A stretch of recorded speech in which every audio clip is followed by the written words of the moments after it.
नमस्कार दोस्तों, स्वागत है आप सभी का आपका अपना यूट्यूब चैनल जीटीएम स्टडी में। दोस्तों आज के इस वीडियो में 12th क्लास फिजिक्स का 35 काफ़ी महत्वपूर्ण प्रश्न हम आपके लिए लेकर आए हैं दोस्तों। और यह 35 प्रश्न में से 15 से ज़्यादा प्रश्न आपके फाइनल बोर्ड परीक्षा में हूबहू आएगा दोस्तों, ठीक है। इसलिए दोस्तों आपसे दिल से रिक्वेस्ट है कि आप लोग इस वीडियो को शुरू से अंत तक ध्यानपूर्वक देखिए और जो भी प्रश्न इसमें करवाया गया है उसे अच्छी तरह से याद कर लीजिए, ठीक है। क्योंकि यही सब प्रश्न आपके बोर्ड परीक्षा में पूछेगा दोस्तों, ठीक है। और दोस्तों क्योंकि देखिए आपको एक बात बता रहे हैं कि सभी माता पिता का इच्छा होता है दोस्तों कि उसका लड़का या लड़की बोर्ड परीक्षा में 450 प्लस मार्क्स लाए, ठीक है। इसलिए दोस्तों अगर आप माँ बाप का सपना पूरा करना चाहते हैं तो दोस्तों अभी से, क्योंकि अब आपका समय कम बचा हुआ है, इसलिए अभी से पूरा ध्यानपूर्वक, पूरा जोश और लगन के साथ मेहनत करिए। क्योंकि यही समय अब बच गया है दोस्तों मेहनत करने का, ठीक है। जिसमें कि आप अपना 100% से ज़्यादा देकर, यानी कि आप मेहनत करके आप बोर्ड परीक्षा में जो टारगेट सेट किए हैं उसे आप ला सकते हैं, ठीक है। इसलिए हम जो भी प्रश्न आपको करवाते हैं दोस्तों अच्छे अच्छे प्रश्न होते हैं, ठीक है। वही हम प्रश्न करवाते हैं जो कि आपके बोर्ड परीक्षा में आने का चांसेज है, ठीक है। इसलिए जो भी हम वीडियो डाल रहे हैं उसे अच्छी तरह से देखिए और जो प्रश्न करवा रहे हैं दोस्तों उसे आप अच्छी तरह से याद कर लीजिए, ठीक है। तो चलिए दोस्तों बिना टाइम को वेस्ट किए आज के यह शानदार वीडियो हम शुरू करते हैं। देखते हैं आज का पहला प्रश्न। तो दोस्तों पहला प्रश्न में देखिए पूछा जा रहा है कि प्राथमिक रंग का उदाहरण है। दोस्तों प्राथमिक रंग का जो उदाहरण है दोस्तों वो क्या होता है। तो दोस्तों प्राथमिक देखिए ऑप्शन नंबर ए में दे रहा है कि लाल पीला बैगनी, बी में दे रहा है लाल हरा नीला और सी में दे रहा है नीला पीला हरा और डी में दे रहा है इनमें से कोई नहीं। तो दोस्तों प्राथमिक रंग यानी कि प्राइमरी कलर का जो उदाहरण होता है वो क्या होता है, बी जी आर होता है दोस्तों। बी से मेरा ब्लू हो गया, जी से मेरा ग्रीन हो गया, आर से मेरा रेड हो गया, ठीक है। तो देखिए ब्लू हो गया यानी कि नीला हो गया, ठीक है। और जी से मेरा ग्रीन यानी हरा हो गया और आर से मेरा रेड यानी लाल हो गया। यानी बी ऑप्शन में दे रहा है, बी ऑप्शन इसका बिल्कुल करेक्ट आंसर है। काफ़ी महत्वपूर्ण प्रश्न है दोस्तों। इस प्रश्न में अधिकांश बच्चे गलत कर देते हैं फाइनल यानी एग्जाम में, इसलिए आपको हम इसे पूरा ऑप्शन को अच्छा तरह से मिलाइएगा, उसके बाद ही आप आंसर टिक करिएगा दोस्तों अपना फाइनल बोर्ड परीक्षा में, ठीक है। और अच्छी तरह से याद रखिएगा, बी जी आर इस तरह से ट्रिक आप याद कर लीजिए, ठीक है। प्राइमरी कलर होता है ये, ठीक है। आप लोग अच्छी तरह से याद कर लीजिए। चलिए अगला प्रश्न अब देखते हैं दूसरा नंबर प्रश्न में पूछा जाए कि तीन संधारित्र जिनमें प्रत्येक की धारिता सी है समांतर क्रम में जोड़े गए हैं तो परिणामी धारिता का मान होगा। तीन को संधारित्र दिया हुआ जिसका सभी का धारिता सी दिया हुआ उसको समांतर क्रम में जोड़ा गया है दोस्तों, ठीक है। तो उसका जो परिणामी धारिता होगा सी इक्विवेलेंट होगा वो क्या होगा। तो दोस्तों यहाँ पे देखिए समांतर क्रम के लिए फॉर्मूला क्या होता है, सी इक्विवेलेंट बराबर होता है C1 plus C2 plus C3 होता है। देखिए हम जो भी प्रश्न बताते हैं दोस्तों नॉमेरिकल टाइप का होता है, पूरा बेसिक का ध्यान में रखते हुए सभी को हम बताते हैं, ठीक है। और जो भी फार्मूला हम बताते हैं उसे आप लोग अच्छा जगह यानी कि कहीं शॉर्ट नोट्स ज़रूर तैयार करिएगा, क्योंकि ये सभी फार्मूला के सहायता से आप छोटे छोटे नॉमेरिकल जो पूछेगा उसे आसानी पूर्वक बनाकर ज़्यादा मार्क्स आप प्राप्त कर सकते हैं, ठीक है। तो देखिए आपका सभी का ये मेरा समांतर क्रम का हो गया। और अगर श्रेणी में रहता है तो सी कोहेलेंट का फार्मूला क्या हो जाता है, 1/C1 plus 1/C2 plus 1/C3 होता है। दोनों फार्मूला आप कहीं यानी C3 यहाँ पे जय गो रहेगा जय गो लिखेंगे, ठीक है। तीन गो पूछेगा तो तीन गो देंगे, चार गो रहेगा चार गो लिखे, दो गो रहेगा तो दो ही लिखेंगे। ये मेरा हो गया पैरेलल के लिए, ये हो गया सीरीज के लिए। दोनों आप कहीं नोट करके लिख लीजिए, नोट कर लीजिए दोस्तों, ठीक है। तो देखिए हमें समांतर क्रम के लिए पूछा जा रहा था इसलिए ये वाला मेरा फार्मूला काम करेगा यहाँ पे, ठीक है। तो सी इक्विवेलेंट बराबर क्या हो जाएगा मेरा C1, तो C1 की जगह क्या, तीन सभी का प्रत्येक का समान है तो C यानी कि C प्लस C हो जाएगा, यानी कितना हो जाएगा 3C हो जाएगा। तो देखिए कौन सा ऑप्शन में दे रहा है, देखिए ऑप्शन नंबर ए में एकदम साफ आंसर दिख रहा है, तो ए ऑप्शन इसका करेक्ट आंसर हो जाएगा। उम्मीद करते हैं आप लोग अच्छी तरह से इस प्रश्न को समझ गए होंगे। चलिए अगला प्रश्न तीसरा नंबर पूछा जाए कि और गेट का बुलियन व्यंजक है। और गेट का जो बुलियन व्यंजक होता है दोस्तों वो क्या होता है, देखिए और गेट का सिंबल पहले आप लोग याद कर लीजिए। देखिए सिंबल इसका और गेट का इस तरह से होता है, ठीक है। और इस तरह से मेरा इनपुट है ए और बी और आउटपुट क्या हो जाता है, ए प्लस के बी हो जाता है, ए प्लस के बी। तो कौन सा ऑप्शन में है, ए ऑप्शन में है, ठीक है। तो ए ऑप्शन यहाँ पे करेक्ट आंसर हो जाएगा। और एंड गेट का सिंबल देखिए इस तरह से होता है, इस तरह से मेरा इनपुट हो गया ए और बी, यहाँ पे आउटपुट वाई बराबर क्या हो जाएगा, ए डॉट के बी हो जाता है। हम देखिए ट्रिक क्या बताते हैं दोस्तों कि एंड को हम लिखते हैं एन और डी। तो डी से मेरा क्या हो जाएगा, डी से आप समझिएगा कि डी से ई डॉट होता है, क्या होता है, डी से डॉट होता है। तो देखिए ए यानी एंड वाला में मेरा क्या आता है, डॉट आता है, और वाला में क्या आता है, ये देखिए प्लस आता है। यही दोनों में अंतर है, ठीक है। जो स्टूडेंट ये समझ जाएगा वो ज़िंदगी में कभी भी नहीं भूलेगा, ठीक है। हम 100% इस तरह से आपको कहीं भी कोई नहीं बताएगा, लेकिन हम आपको ट्रिक ऐसा बता दे रहे हैं कि आप ज़िंदगी में कभी नहीं भूल सकते हैं, ठीक है। तो आप इसी तरह से याद रखिएगा। चलिए अगला प्रश्न हम देखते हैं। अगला प्रश्न देखिए चौथा नंबर, ये भी काफ़ी शानदार प्रश्न है। एक प्रश्न आपको इससे पूछेगा तो पूछेगा, ठीक है। देखिए आपको पूछा जा रहा है कि दशमिक संख्या 20 का द्विधारी संख्या होता है, यानी 20 जो है डेसिमल नंबर, इसको आपको कन्वर्ट करना है बाइनरी नंबर में। तो आपको क्या बताएं कि 20 ऐसे लिख लेना है आपको एकदम आसान से, और आपको जब बाइनरी में कहेगा तो 2 से भागा लगाते चलना है दोस्तों। 2 से भागा लगाएंगे, कई बार में लगेगा, 10 बार में लगेगा। 10 बार में पूरे कट जा रहा है, शेषफल बच रहा है नहीं ना, तो यहाँ पे 0 लिख देंगे। फिर 2 से भागा लगाएं, कितना बार में लगाए, 5 बार में, देखिए पूरा कट जा रहा है, शेषफल बचा नहीं ना, तो 0 लिख देंगे। फिर 2 से भागा लगाएंगे तो 2 बार में लग रहा है, 2 दूनी 4, और शेषफल अभी 1 बच जा रहा है तो 1 यहाँ पे लिख देंगे। फिर 2 से भागा लगाएंगे, कितना बार में, 1 बार में लगेगा, अब शेषफल बच रहा है नहीं बच रहा है तो क्या हो जाएगा, 0। अब इस वैल्यू को नीचे से ऊपर की ओर लिखना है, ठीक है ना। आप याद रखिएगा, ऊपर से नीचे लिख दीजिएगा तो उसी टाइम आपका आंसर गलत हो जाएगा।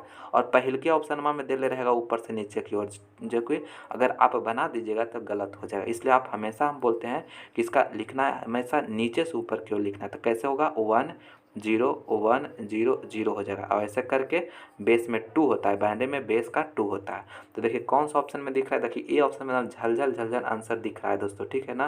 तो ए ऑप्शन यहाँ पे इसका बिल्कुल करेक्ट आंसर, एकदम आपको एकदम पूरी तरह से दोस्तों बेसिक से हम बता रहे हैं। बाइनरी से एक क्वेश्चन जरूर रहेगा, इसलिए आप लोग इसी तरह से जैसे हम बता रहे हैं दोस्तों उसी तरह से प्रैक्टिस कर लेना है। 2-3 क्वेश्चन हम बार एक क्वेश्चन इसमें ले लेते हैं, जिससे कि आपका बार प्रैक्टिस होकर एकदम पूरी तरह से कन्फर्म हो जाए, ठीक है। इसलिए आप लोग जो, इसीलिए हम कहते हैं दोस्तों जो प्रश्न हम करवाते हैं एकदम सभी सटीक प्रश्न होता है, 100% आने का चांसेज होता है, वही प्रश्न हम सेलेक्ट करके लाते हैं, ठीक है। इसलिए आप लोग पूरी अच्छी तरह से जो प्रश्न करवाते हैं उसे अच्छी तरह से करते जाइए। आप 100% दोस्तों 35 ऑब्जेक्टिव पूछा जाता है, 35 में से 35 मार्क्स लाइएगा ऑब्जेक्टिव प्रश्न में से, ठीक है। चलिए देखिए अगला प्रश्न 5वां नंबर पूछ रहे, किसी प्रतिवर्ती धारा का समीकरण I बराबर इतना दिया हुआ है तो धारा का मूल औसत वर्ग मान होता है। देखिए RMS वैल्यू पूछा जा रहा है, तो आप लोग रिलेशन जानते होंगे कि IRMS बराबर जो होता है क्या होता है, I नोट बटा के √2 होता है। तो I नोट का वैल्यू देखिए यहाँ पे कितना दिया हुआ है, 100 दिया हुआ है, ये मेरा I नोट होता है दोस्तों, ठीक है। 100 जो होता है 100 होता है, तो यहाँ पे लिख दीजिए 100 बटा के √2। तो इसी को अगर आप करिएगा कैलकुलेट, यहाँ पे √2 है तो √2 से ऊपर भी गुना, √2 से नीचे गुना, तो ये मेरा गुना होकर क्या आ जाएगा, 2 आ जाएगा, और 2 से कटेगा 50 बार में, 50 √2 आ गया। तो कौन सा ऑप्शन में दे रहा है, ऑप्शन नंबर बी में दे रहा है, 50 √2 मात्रक हो जाएगा। ऑप्शन नंबर बी मेरा करेक्ट आंसर हो जाएगा। चलिए अगला प्रश्न आप देखते हैं। छठा नंबर प्रश्न में पूछा कि सूर्योदय और सूर्यास्त के समय सूर्य का रंग लाल होने का कारण है। दोस्तों सूर्यास्त और सूर्योदय होते हुए अगर देखे होंगे आप, तो उस टाइम सूर्य का जो रंग होता है ना लाल हो जाता है। ऐसा क्यों प्रतीत होता है, काफ़ी आसान सवाल है, आप लोग 10th क्लास में भी पढ़े होंगे। परावर्तन के कारण होता है, अपवर्तन के कारण होता है, छितराव यानी स्कैटरिंग के कारण होता है, इनमें से कोई नहीं।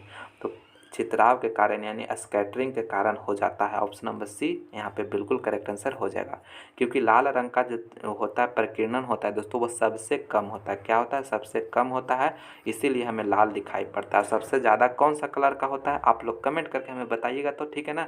सबसे अधिक प्रकीर्णन कौन सा कलर का होता है, अगर आप आंसर जानते हैं तो कमेंट करके बताइएगा दोस्तों, ठीक है। आपका कमेंट का हमें इंतज़ार रहेगा, आप कमेंट जरूर करिएगा। और दोस्तों अभी तक आप हमारे इस वीडियो को लाइक नहीं किए हैं दोस्तों, तो प्लीज़ आपके लिए इतना मेहनत करते हैं, तो प्लीज़ दोस्तों आप इस वीडियो को लाइक करिए। ज़्यादा से ज़्यादा दोस्तों फेसबुक और टेलीग्राम और व्हाट्सएप पर ज़्यादा से ज़्यादा आपको अपना ग्रुप में शेयर करना है इस वीडियो को।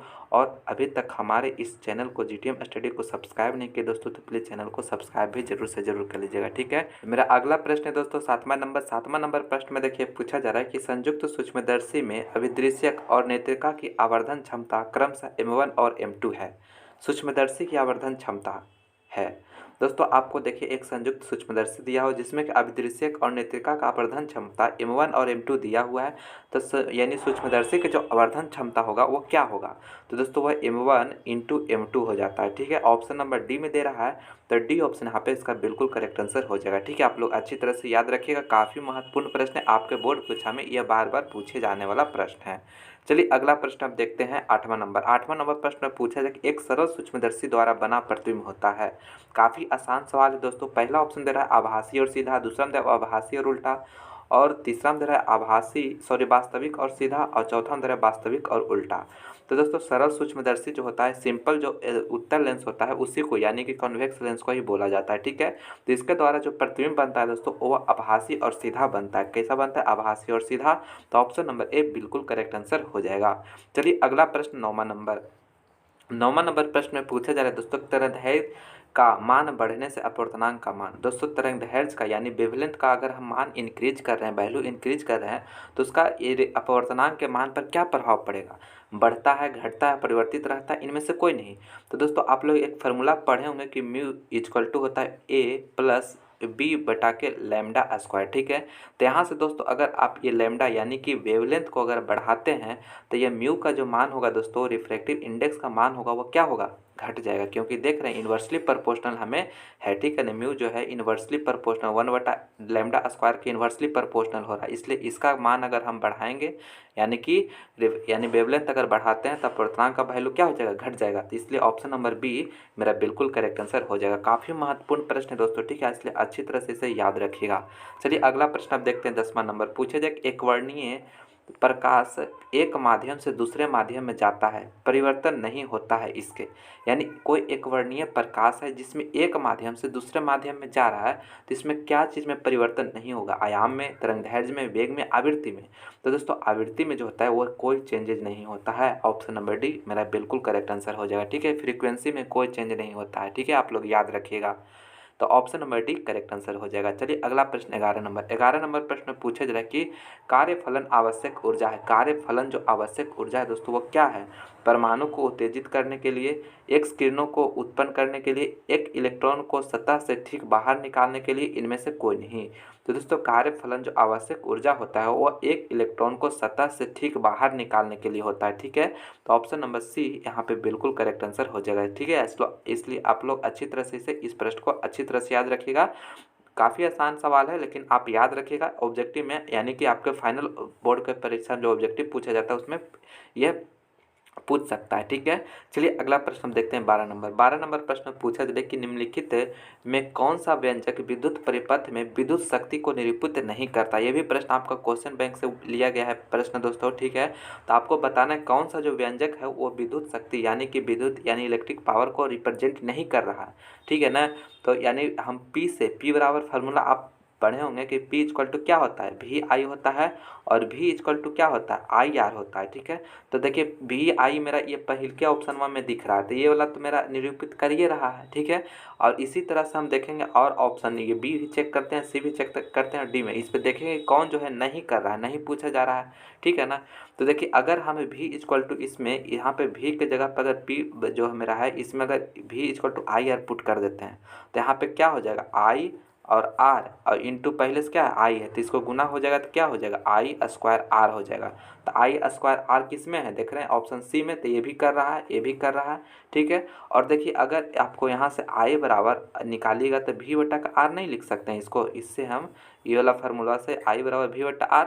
अब ये वाला फार्मूला में देखिए आप I की जगह पे V यानी V/R धर दीजिए, तो P बराबर क्या हो जाएगा? P बराबर V² हो जाएगा। ठीक है, V² हो जाएगा, यानी ये भी मिल गया, यानी कि तीनों मिल गया, लेकिन ये वाला नहीं मिल रहा है, यानी ये वाला व्यंजक निरूपित नहीं कर रहा है। इसलिए कौन सा ऑप्शन हो जाएगा? यानी इसमें मेरा राइट आंसर हो जाएगा ऑप्शन नंबर डी, क्योंकि यहाँ पे नहीं पूछा जा रहा था दोस्तों। ठीक है, तो डी ऑप्शन यहाँ पे करेक्ट आंसर हो जाएगा। चलिए अगला प्रश्न अब देखते हैं। अगला प्रश्न मेरा 13 नंबर प्रश्न में पूछा था कि 200 वाट का एक बल्ब 100 वोल्ट के विद्युत मेन से जोड़ा जाता है, तो बल्ब से प्रवाहित होने वाला मान होगा, धारा का मान पूछा जा रहा है दोस्तों। तो अभी जस्ट आपको फार्मूला क्या बताएं? P = VI बताएं फार्मूला। तो P आपको यानी कि P बराबर कितना दिया हुआ है हमारा? P बराबर 200 वाट दिया हुआ, 200 वाट ये दिया हुआ है। ठीक है, और V बराबर कितना दिया? 100 वोल्ट दिया हुआ है। तो दोनों वैल्यू इसमें ला के फार्मूला में क्या कर देना है? पुट कर देना है। तो 200 बराबर यहाँ पे V की जगह पे कितना? 100 और गुने I, तो यहाँ से देखिए ये 100 है दोस्तों, ठीक है ना। तो ये 2 शून्य से 2 शून्य कट जाएगा, तो आई बराबर कितना आ जाएगा, आई बराबर मेरा 2 आ गया। तो 2 आई क्या है, करंट है, तो एम्पियर में हो जाएगा, यानी 2 एम्पियर यहाँ पे राइट आंसर हो जाएगा। ऑप्शन नंबर बी मेरा बिल्कुल कुछ नहीं दोस्तों। अगर ये फार्मूला आपको याद है, पी का वैल्यू पता है, अभी का वैल्यू पता है, तो आई नहीं निकल जाएगा। तो बहुआ वाला सवाल है दोस्तों, आप लोग अच्छी तरह से निकाल लिए होंगे, ठीक है। तो बी करेक्ट आंसर हो जाएगा। चलिए अगला प्रश्न 14 नंबर प्रश्न पूछा जा रहा है कि एल आर परिपथ में पावर फैक्टर होती है। काफ़ी बार यह प्रश्न आपके बोर्ड परीक्षा में पूछा गया प्रश्न है दोस्तों, आप लोग अच्छी तरह से याद रखेगा। एल आर परिपथ में जो पावर फैक्टर होता है वह क्या होता है, तो आर बटा के रूट R square plus omega L के स्क्वायर होता है, ठीक है। ये वाला फार्मूला आप याद रखिएगा, ठीक है ना। ये क्या होता है, पावर फैक्टर होता है। ऑप्शन नंबर बी यहाँ पे बिल्कुल करेक्ट आंसर हो जाएगा, ठीक है। आप लोग अच्छी तरह से याद रखिएगा, बी ऑप्शन करेक्ट है। चलिए अगला प्रश्न आप देखते हैं 15 नंबर प्रश्न में पूछा जा रहा है कि यदि डेल किसी जगह का नमन कोण का मान है तो tan डेल का व्यंजक होगा, ठीक है। तो इसका जो ऑप्शन नंबर सी हो जाएगा दोस्तों, सी ऑप्शन इसका बिल्कुल करेक्ट आंसर हो जाएगा, यानी बी वी बटा के बी एच हो जाएगा। क्या हो जाएगा, बी वी बटा के बी एच हो जाएगा। ऑप्शन नंबर सी यहाँ पे बिल्कुल करेक्ट आंसर हो जाएगा। चलिए अगला प्रश्न आप देखते हैं 16 नंबर प्रश्न पूछा है कि अपसाइड ट्रांसफार्मर स्टेप डाउन में कौन सी राशि घटती है। स्टेप डाउन में जो है कौन सी राशि घटती है, धारा घटती है, वोल्टेज घटती है, शक्ति घटती है, आवृत्ति घटती है। तो दोस्तों वोल्टेज घटती है। क्या होती है, वोल्टेज घटती है। ऑप्शन नंबर बी यहाँ पे बिल्कुल करेक्ट आंसर हो जाएगा। और दोस्तों स्टेप डाउन ट्रांसफार्मर जो होता है वह क्या होता है, हाई वोल्टेज से लो वोल्टेज में कन्वर्ट करता है। क्या बोलता है, हाई वोल्टेज से लो वोल्टेज में कन्वर्ट करता है। चलिए अगला प्रश्न आप 17 नंबर पूछा जाए कि धारा की आवृत्ति किस धारा की आवृत्ति समय के साथ परिवर्तन होता है, दिष्ट धारा का, प्रतिवर्ती धारा का, दोनों का, इनमें से कोई नहीं। तो दोस्तों प्रतिवर्ती धारा का जो फ्रीक्वेंसी होता है, आवृत्ति होता है, वह परिवर्तन होते रहता है, ठीक है, समय के साथ। तो इसलिए बी ऑप्शन इसका बिल्कुल करेक्ट आंसर हो जाएगा। दिष्ट धारा का जो टाइम के साथ हमेशा कांस्टेंट होता है आवृत्ति फ्रीक्वेंसी, ठीक है, इसलिए ये माने दिष्ट धारा नहीं होगा, प्रतिवर्ती धारा जिसको हम अल्टरनेटिंग करंट, एसी करंट भी बोलते हैं, ठीक है। तो आप लोग याद रखिएगा। तो ऑप्शन नंबर बी करेक्ट हो गया। अगला प्रश्न मेरा 18 नंबर पूछा है कि निम्न में से कौन सा यांत्रिक ऊर्जा को विद्युत ऊर्जा में परिवर्तित करता है। काफ़ी आसान सवाल है दोस्तों, आप लोग इस प्रश्न का आंसर आप लोग कमेंट करके बताइएगा, ठीक है, कि इसका राइट आंसर क्या होगा, ठीक है। यांत्रिक ऊर्जा से विद्युत ऊर्जा में कौन कन्वर्ट करेगा, आप लोग जब बताइएगा कमेंट करके। डायनेमो करेगा, विद्युत ऊर्जा करेगा, अमीटर करेगा, इनमें से कोई नहीं करेगा। जल्दी से कमेंट करके बताइए दोस्तों इसका क्या होगा, हम रिप्लाई जरूर देंगे आपका। चलिए अगला प्रश्न 19 नंबर पूछा है कि फोटोन का संवेग होता है, फोटोन का यानी मोमेंटम ऑफ फोटोन जो होगा दोस्तों क्या होगा, तो दोस्तों वह होता है एच न्यू बाई सी होता है। क्या होता है, एच न्यू बाई सी होता है मोमेंटम बराबर, फोटोन का मोमेंटम जो होता है एच न्यू बाई सी होता है। तो कौन सा ऑप्शन में दे रहा है, ऑप्शन नंबर सी में दे रहा है, तो सी ऑप्शन यहाँ पे इसका बिल्कुल करेक्ट आंसर हो जाएगा। चलिए अगला प्रश्न 20 नंबर प्रश्न पूछा जा रहा है कि प्रकाश के तरंग के अनुप्रस्थ प्रकृति को प्रकाश के किस क्रिया द्वारा दिखाया जाता है, यानी प्रकाश का जो तरंग है दोस्तों अनुप्रस्थ प्रकृति का होता है, वह प्रकाश के किस क्रिया द्वारा दिखाया जाता है, परावर्तन द्वारा, अपवर्तन द्वारा, व्यतिकरण द्वारा, ध्रुवन द्वारा। तो दोस्तों ध्रुवन द्वारा दिखाया जाता है। ऑप्शन नंबर डी मेरा बिल्कुल करेक्ट आंसर है। काफ़ी महत्वपूर्ण प्रश्न दोस्तों, ठीक है, इसलिए आप लोग अच्छी तरह से इसे याद रखिएगा, ठीक है, आपके एग्जाम में पूछ सकता है यह प्रश्न। चलिए अगला प्रश्न आप देखते हैं 21 नंबर प्रश्न में पूछा है कि लैम्डा तरंग दैर्ध्य वाले फोटोन की ऊर्जा है। दोस्तों लैम्डा तरंग दैर्ध्य वाले फोटोन का जो ऊर्जा होता है, ई बराबर जो होता है फार्मूला दोस्तों आपको काफ़ी बार बताए हैं, काफ़ी आप लोग को याद भी होगा। वो क्या होता है, एच सी वाई के लैम्डा होता है। क्या होता है, एच सी वाई के लैम्डा। तो कौन सा ऑप्शन में दे रहा है, ऑप्शन नंबर बी में दे रहा है, तो बी ऑप्शन इसका करेक्ट आंसर हो जाएगा। एच जहाँ पे प्लांक कांस्टेंट है, सी मेरा लाइट ऑफ वेलोसिटी है, लैम्डा वेवलेंथ है, फोटोन का वेवलेंथ, ठीक है। तो ई बराबर आप लोग याद रखिएगा, बी ऑप्शन इसका करेक्ट आंसर हो जाएगा। और दोस्तों अगर आप अभी तक हमारे इस वीडियो को लाइक नहीं किए दोस्तों, तो प्लीज़ आप इस वीडियो को लाइक जरूर कर दीजिए, अपने दोस्तों में इस वीडियो को ज़्यादा से ज़्यादा शेयर भी करिएगा दोस्तों। और अभी तक हमारे यूट्यूब चैनल जीटीएम स्टडी को सब्सक्राइब नहीं किए हैं तो प्लीज़ दोस्तों चैनल को सब्सक्राइब भी जरूर से जरूर कर दीजिएगा, ठीक है। क्योंकि दोस्तों आपके लिए हम इस चैनल के माध्यम से काफ़ी शानदार वीडियो आपके फाइनल बोर्ड परीक्षा की तैयारी के लिए लाने वाले हैं, इसलिए आप लोग चैनल से ज़रूर जुड़ के रहिए। और जो भी हम वीडियो में क्वेश्चन लेके आते हैं दोस्तों, वो वही क्वेश्चन हम लाते हैं जो 100% आने का चांसेस रहता है दोस्तों, ठीक है। हम ज़्यादा आलतू फालतू क्वेश्चन पिक नहीं करते हैं, नहीं, हम आपको नहीं सिखाते हैं, क्योंकि दोस्तों हम अब सीधे से अब बहुत कम समय बचा हुआ है, इसलिए वही क्वेश्चन हम ला रहे हैं जिससे आप पढ़कर कम से कम समय देकर ज़्यादा से ज़्यादा मार्क्स ला सकते हैं परीक्षा में, ठीक है। इसलिए चैनल से आप लोग जरूर से जरूर जुड़े रहिएगा। चलिए अगला प्रश्न आप देखते हैं 22 नंबर प्रश्न में पूछे रहे कि वह घटना जिसमें कुछ धातुओं पर प्रकाश पड़ने पर उनसे इलेक्ट्रॉन उत्सर्जित होते हैं कही जाती है। फोटोग्राफी, प्रकाश समिति, प्रकाश विद्युत प्रभाव या प्रकाश संश्लेषण। तो दोस्तों कुछ धातुओं पर प्रकाश पड़ने से उसमें इलेक्ट्रॉन उत्सर्जित होने लगता है, यह क्या घटना कहलाता है? वो प्रकाश विद्युत प्रभाव कहलाता है दोस्तों। ऑप्शन नंबर सी मेरा बिल्कुल करेक्ट आंसर हो जाएगा, ठीक है। आप लोग अच्छी तरह से इसे याद रखिएगा, काफ़ी महत्वपूर्ण प्रश्न है। अगला प्रश्न आप देखते हैं 23 नंबर प्रश्न में पूछा जा रहा है कि फोटोन होता है, फोटोन जो होता है दोस्तों वह कैसा होता है? विभाज्य होता है, अविभाज्य होता है, दोनों होता है, इनमें से कोई नहीं। तो फोटोन जो होता है ना दोस्तों वो अविभाज्य होता है। क्या होता है? अविभाज्य। ऑप्शन नंबर बी, यानी कि इसको विभाज्य यानी पार्टिकल, वो जो फोटोन को बांटा नहीं जा सकता है, यही समझिए दोस्तों। तो बी ऑप्शन का बिल्कुल करेक्ट आंसर हो जाएगा। चलिए अगला प्रश्न 24 नंबर। आप लोग लास्ट तक बने रहिएगा दोस्तों। इस वीडियो में आपको हम 35 काफ़ी महत्वपूर्ण प्रश्न आपको हम करवाएंगे।